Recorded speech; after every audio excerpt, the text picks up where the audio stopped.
नमस्कार दोस्तों, जम्मू पत्रिका में आपका हार्दिक स्वागत है। जम्मू कश्मीर सरकार ने आज बहुचर्चित एक्साइज पॉलिसी को 2023-24 की एक्साइज पॉलिसी को आज लागू कर दिया।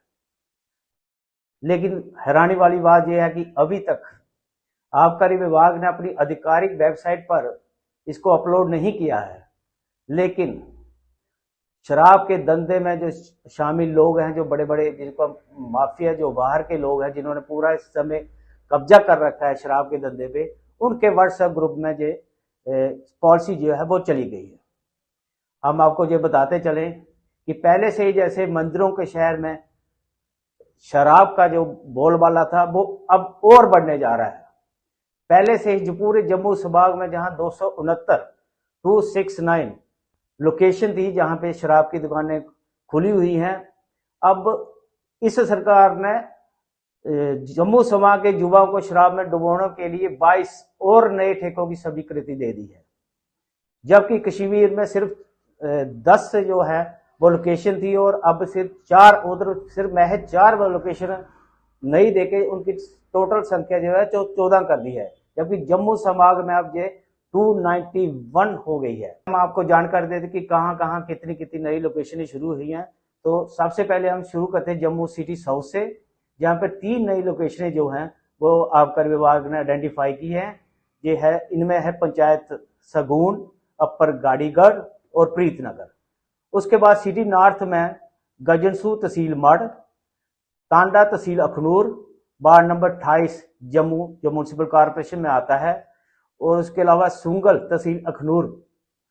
सांबा रेंज में भी 3 नई जो लोकेशन हैं वो डाली गई हैं। इसमें एक राया मोड़, सुंभ और इंडस्ट्रियल एरिया बड़ी ब्राह्मण के बाहर का आउटर साइड में उन्होंने एक लोकेशन जो है वो चिन्हित की है। रजौरी पुंछ रेंज में मेन मार्केट बुद्धल, बगनौती और पंचायत लोर जुल्हास में जो है 3 नई लोकेशन दी गई हैं। इसी तरह से डोडा किश्तवाड़ रामगढ़ रेंज में 2 नई लोकेशनें दी गई हैं, जिसमें पंचायत बदहाड़, पंचायत बीटी सेकंड शालीमार जो किश्तवाड़ में है वहां पे दी गई हैं।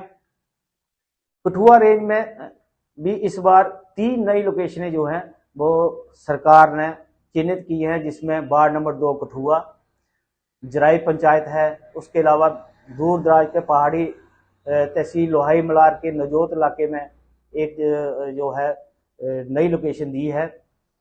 उसके बाद उधमपुर रियासी रेंज में भी उधमपुर म्यूनसिपैलिटी के अंदर एक जगह है, उधमपुर ई का नाम दिया है, वहां पे है। एक खून में है, पंचायत बागा है और चुसाना, जहां पे भी 4 नई दी गई हैं। जबकि कश्मीर में जो 4 लोकेशन दी गई हैं उनके बारे में अभी ज्यादा जानकारी नहीं है, लेकिन 4 इतना है कि 4 उन्होंने बढ़ा के दी है। मजेदार बात की अभी तक इन्होंने अपनी वेबसाइट पे भी जो है वो अपलोड नहीं किया है, लेकिन ऑक्शन की तिथि जो है वो 20 मार्च को होनी है। 20 से लेके 23 तक खत्म हो जाएंगी। जैसे पिछली बार जो 22-23 की आबकारी नीति थी उसके तहत होता कि 3 दिन तक ऑक्शन चलती थी 1 पॉइंट की, लेकिन इस बार इन्हें थोड़ा सा चेंज करते हुए 24 घंटे में ही एक लोकेशन जो है 20 से शुरू हो गई 23 तक सभी लोकेशनें जो हैं वो सभी दुकानों की ऑक्शन जो है वो इन्हें निपटा ली जाएगी। मैं आपको पहले बता चुका हूं कि इस एक्साइज पॉलिसी को लेकर पहले भी कई तरह के सवाल जो है वो उठते आए हैं। पिछली बार भी कई लोगों ने इस पर सवाल उठाया कि जम्मू कश्मीर सरकार ने जो पुराने लाइसेंसी थे उनको हटाकर एक तर्क यही दिया था कि जहां पे माफिया सिस्टम शुरू हो गया है, एक एक बंदे के पास 30-30 लाइसेंस है, उसको हटाकर उन्होंने माफिया सिस्टम को हटाने के लिए ई ऑक्शन का जो है वो प्रोसेस शुरू किया था। लेकिन ई ऑक्शन में उल्टा माफिया सिस्टम इतना बड़ा कि बाहर के लोग हैं जो एक एक ग्रुप बना के, कोई 200 जिनके पास है, किसी के पास 30 है, किसी के 50 है, यानी कि एक तरह से 3-4 ग्रुपों ने पूरे जम्मू कश्मीर की एक्साइज जो है पर पूरी तरह से कब्जा कर लिया है। तो ताजा जो है घटनाक्रमों इससे भी इस बात पे और ज्यादा बल मिलता है, क्योंकि अभी तक एक्साइज विभाग ने अपनी वेबसाइट पे इसको अपलोड नहीं किया है। लेकिन उन लोगों जिनके पास 50 से ज्यादा ठेके हैं उनके मोबाइल पर ये सारी पॉलिसी आना किसी ना किसी तरह से जम्मू कश्मीर सरकार पर उंगली उठाता ही है। तो आने वाले दिनों में अब इस नई पॉलिसी को लेकर लोगों का रिएक्शन क्या होगा और किस तरह से लोग इसको लेंगे, ये देखने वाली बात होगी। जो लोग इस खबर को देख रहे हैं वो अपनी राय जरूर कमेंट बॉक्स में दें। आप देखते रहें जम्मू पत्रिका। धन्यवाद।